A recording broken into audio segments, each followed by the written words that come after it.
کہ شرعی سفر کے اندر جس میں بندہ نماز قصر پڑھتا ہے، یعنی 4 فرضوں کو 2 فرض پڑھتا ہے، تو کیا بندے نے سنتیں چھوڑنی ہیں یا سنتیں وغیرہ ساتھ پڑھنی ہیں؟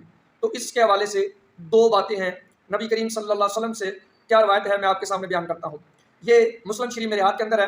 ابن عمر رضی اللہ تعالیٰ عنہ سے حضرت حفص بن عاصم روایت کرتے ہیں کہ انہوں نے ظہر کی نماز پڑھائی اور ہم نماز پڑھ کے اپنی قیام گاہ کے اندر چلے گئے۔ پھر انہوں نے اچانک دیکھا کہ کچھ لوگ نماز پڑھانے کے بعد پھر نماز پڑھ رہے ہیں، تو انہوں نے کہا یہ کیا؟ تو بتایا گیا کہ یہ تو سنتے پڑھ رہے ہیں۔ انہوں نے کہا کہ اگر سنتے پڑھنی ہوتی تو میں نماز پوری پڑھ لیتا۔ آپ کہتے ہیں کہ میں نے نبی پاک صلی اللہ علیہ وسلم کے ساتھ سفر کیا ہے، انہوں نے صرف 2 رکعتیں پڑھی ہیں۔ حضرت ابو بکر کے ساتھ سفر کیا ہے، انہوں نے 2 رکعتیں پڑھی ہیں۔ حضرت عمر کے ساتھ، حضرت عثمان کے ساتھ، تو انہوں نے 2 رکعتیں پڑھی ہیں۔ تو لہٰذا ابن عمر سے ایک نہیں بہت ساری حدیث پاک مروی ہیں کہ انہوں نے سفر کے اندر سنتے نہیں پڑھی اور پڑھنے سے منع بھی باقاعدہ کیا ہے۔ اب دوسری بات یہ ہے کہ کیا پڑھنی چاہیے یا اس حوالے سے بھی کوئی بات ہے، تو ترمذی کے اندر بالکل حدیث مبارکہ موجود ہے۔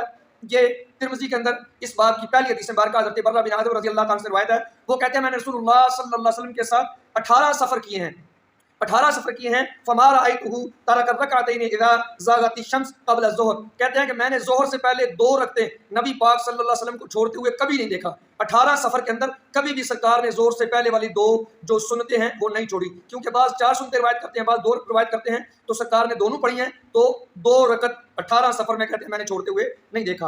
اور اس کے بعد امام ترمذی نے نیچے یہ بھی لکھا ہے کہ فرآباد اصحاب نبی صلی اللہ علیہ وسلم ان یتطوع الرجل فی السفر، وہ کہتے ہیں کہ نبی پاک صلی اللہ علیہ وسلم کے صحابہ کا بھی یہ نظریہ ہے بعض کا کہ سفر کے اندر جو سنتے ہیں، جو نوافل ہیں وہ پڑھے جائیں گے، کیونکہ جو عام نفل ہیں وہ تو سارے کہتے ہیں پڑھے جائیں گے، بات سنتوں کی ہو رہی ہے تو وہ سنتیں جو ہیں وہ کہتے ہیں پڑھی جائیں گی۔ اور تیسری حدیث مبارکہ اس حوالے سے میں دوسری پیش کروں گا، یہ بھی حضرت عبداللہ بن عمر سے ہے۔ کہتے ہیں کہ صلیت مع النبی صلی اللہ علیہ وسلم ظہر، میں نے نبی پاک صلی اللہ علیہ وسلم کے ساتھ ظہر پڑھی سفر میں، رکعتین 2 رکعتیں، وبعدھا رکعتین 2 رکعتوں کے بعد نبی پاک نے پھر 2 سنتیں جو ہیں وہ ادا فرمائی ہیں۔ تیسری اور آخری حدیث اس حوالے سے میں پیش کرنا چاہوں گا، بلکہ اس کے بعد ایک اور بھی پیش کروں گا۔ یہ تیسری روایت بھی عبداللہ بن عمر سے ہے۔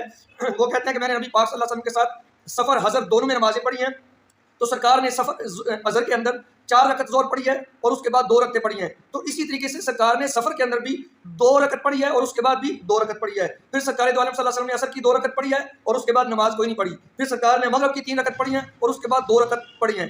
اسی طریقے سے یہ ابن ماجہ جو ہے وہ میرے سامنے موجود ہے، میرے ہاتھوں کے اندر ہے۔ اس کے اندر ابن عباس رضی اللہ تعالیٰ عنہ وہ روایت کرتے ہیں، راوی کہتے ہیں کہ میں نے ابن عباس کو سنا ہے کہ یقول فرض رسول اللہ صلی اللہ علیہ وسلم صلاۃ الحضر و صلاۃ السفر، کہ وہ کہتے ہیں کہ نبی پاک صلی اللہ علیہ وسلم نے کہا کہ حضر اور سفر کی نماز جو ہے وہ فرض کی گئی، تو فَكُنَّا نُصَلِّي فِي الْحَضْرِ قَبْلَهَا وَبَعْدَهَا وَكُنَّا نُصَلِّي فِي السَّفَرِ قَبْلَهَا وَبَعْدَهَا، کہتے ہیں ہم حضر کے اندر بھی اقامت کی حالت میں بھی نماز سے پہلے فرضوں سے پہلے بھی نماز